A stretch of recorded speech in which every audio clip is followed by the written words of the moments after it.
एक लाइनिंग क्या करती है, एक लिमिटेड नंबर्स के अंदर अगर वहाँ पर वो बैक्टीरियाज या वो वायरसेस पाए जाते होंगे जो क्या कर रहे होते हैं, बेसिकली उस स्पेसिफिक लोकेशन के अंदर बेनिफिशियल होंगे, लेकिन जब वो लोकेशन चेंज करेंगे तो दूसरी जगह पर जाकर वो इन्फेक्शन या इन्फ्लामेशन लीड कर सकते हैं, जबकि वही बैक्टीरियाज उस स्पेसिफिक लोकेशन में यूज़फुल होते हैं, जबकि वो लोकेशन अगर अपनी चेंज करें तो वो हार्म भी कर सकते हैं। तो normal flora of the skin and the GI can prevent the colonisation. Colonisation का सिंपल कंसेप्ट ये है कि ये मल्टीप्लिकेशन को प्रिवेंट करेंगे, यानी एक पैथोजेंस को मल्टीप्लाई होने से रोकेंगे, यानी उनकी कॉलोनी बनने से उसको रोकते हैं।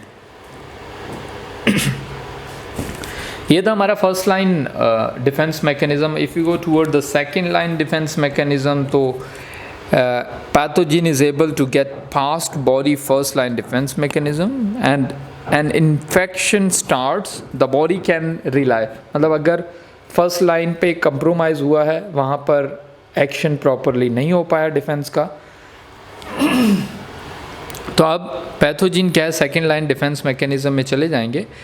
N infection starts then body rely on the second defence mechanism. अब क्या होगा, पहला मतलब स्किन है, जो भी बैरियर्स हैं वो अगर प्रॉपरली परफॉर्म नहीं कर पाए, तो अब क्या होगा कि इन्फेक्शन तो हो गया है, लेकिन अब डिफेंस सेकेंड लाइन जो है वो इनिशिएट हो जाएगा, स्टार्ट हो जाएगा। अब सेकेंड लाइन डिफेंस मैकेनिज्म में क्या होता है, हमारे पास मोस्ट प्रोबेबली इसमें pain, fever, inflammation or inflammatory response, or then there is the antimicrobial protein production है, और then we go toward the phagocytosis। अगर हम बात करें फीवर की, तो फीवर बेसिकली इंटरल्यूकिन 1, हम प्रीवियसली स्लाइड्स में भी बात कर चुके हैं कि इंटरल्यूकिन क्या है। ये ग्रुप है 11 का और 11 प्रोटीन्स का, इंटरल्यूकिन प्रोटीन्स भी कहा जाता है इन्हें। और ये क्या करते हैं बेसिकली, ये हमारी बॉडी के अंदर, ये साइटोकाइनिक्स ग्रुप है, और ये क्या करता है बेसिकली हमारी बॉडी के इम्यून को और इन्फ्लामेटरी रिस्पॉन्स को रेगुलेट करता है। तो इंटरल्यूकिन 1 क्या करेगा बेसिकली, फीवर जो है यानी टेम्परेचर बॉडी का जो है मेंटेन होने में उसको अप एंड डाउन करेगा।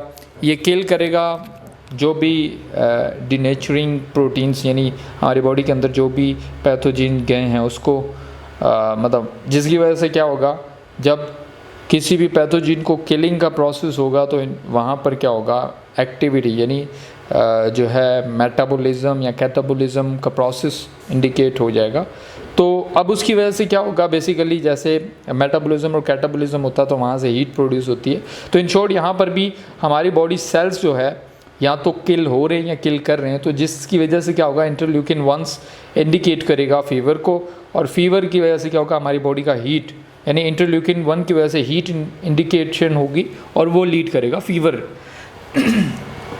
अच्छा, जब टेम्परेचर इंक्रीज़ होगा तो फिर वही है कि एंटीजन की ग्रोथ रुक जाएगी और या माइक्रोबियल प्रोलिफरेशन इनहिबिट हो जाएगी, स्टॉप हो जाएगी, कम हो जाएगी, लेकिन टेम्परेचर रेज हो जाएगा।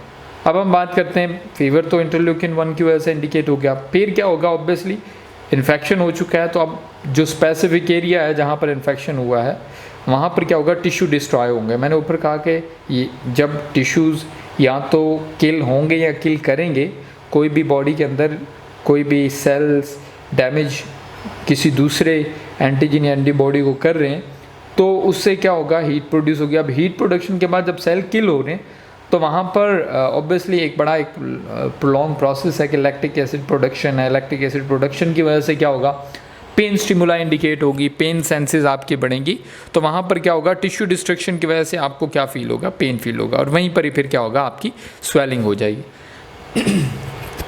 अब इन्फ्लामेशन हो जाएगी। पहले तो इन्फेक्शन हुआ था, यानी जस्ट जो है पैथोजन की एंट्री हुई थी और कॉलोनाइजेशन हुई थी। अब पैथोजन ने अटैक कर लिया, एरिया को डैमेज कर दिया, तो टिश्यू डैमेज हुए। टिश्यू डैमेज होने की वजह से हिस्टामीन, मतलब ऑब्वियसली इंजरी के अंदर या जो है हमारी कोई भी एलर्जिक रिएक्शन होता है तो वहाँ हिस्टामीन रिलीज़ होता है। तो हिस्टामीन रिलीज़ होगा जो क्या करेगा, रेडनेस कॉज करेगा। मैंने जैसे भी बात की स्किन एलर्जी की, तो एलर्जी में भी क्या होता है, रेडनेस होता है। अब इसकी वजह से क्या होगा, ब्लड फ्लो हमारा जो है वो मतलब ऑब्वियसली हमारी जो कैपिलरीज हैं वो बर्स्ट होंगी और वहाँ से ब्लड फ्लो बढ़ता जाएगा। हिस्टामिन क्या कॉज करेगा, कैपिलरी से ऊजिंग स्टार्ट हो जाएगी और जब ऊजिंग स्टार्ट होगी तो ब्लड जो है इंट्रासेलुलर फ्लूइड जो है वो एक्स्ट्रासेलुलर फ्लूइड में चला जाएगा, या जो है वहाँ पर क्लॉटिंग फैक्टर होता जाएगा या क्लॉट होता जाएगा। अब उसके बाद फैगोसाइटिक प्रोसेस इनिशिएट हो जाएगा, यानी जो पैथोजेंस हैं उसको हमारी बॉडी के अंदर जो डिफेंस सेल्स हैं वो क्या करना शुरू कर देंगे, फैगोसाइटिक प्रोसेस स्टार्ट कर देंगे, यानी उन पैथोजेंस को किल करना स्टार्ट कर देंगे। फिर प्लेटलेट्स मूव आउट होंगे कैपिलरीज से ताकि वो क्या करें, जो भी वुंड बना है उस वुंड को क्या करें, हील करें, उसके ऊपर एक कवरिंग बनाए। एंड देन इन्फ्लामेशन के बाद ऑब्वियसली हम पीछे बात कर चुके हैं कि फीवर है, पेन है, तो then there will be the swelling as well, क्योंकि ऊपर मैंने कहा कि जब इन कैपिलरीज बर्स्ट होंगी तो इंट्रासेलुलर फ्लूइड कहाँ आ जाएगा, एक्स्ट्रा सेलुलर में आ जाएगा, यानी सेल से बाहर आएगा। तो सेल से बाहर आने की वजह से क्या होगा, वहाँ पर टिश्यू डायलेशन होगी या स्वेलिंग हो जाएगी और टिश्यू डैमेज होने के बाद ये सारे प्रोसेस होगा। अब इन्फ्लेमेशन हो चुकी है, बॉडी का रिस्पॉन्स क्या होगा।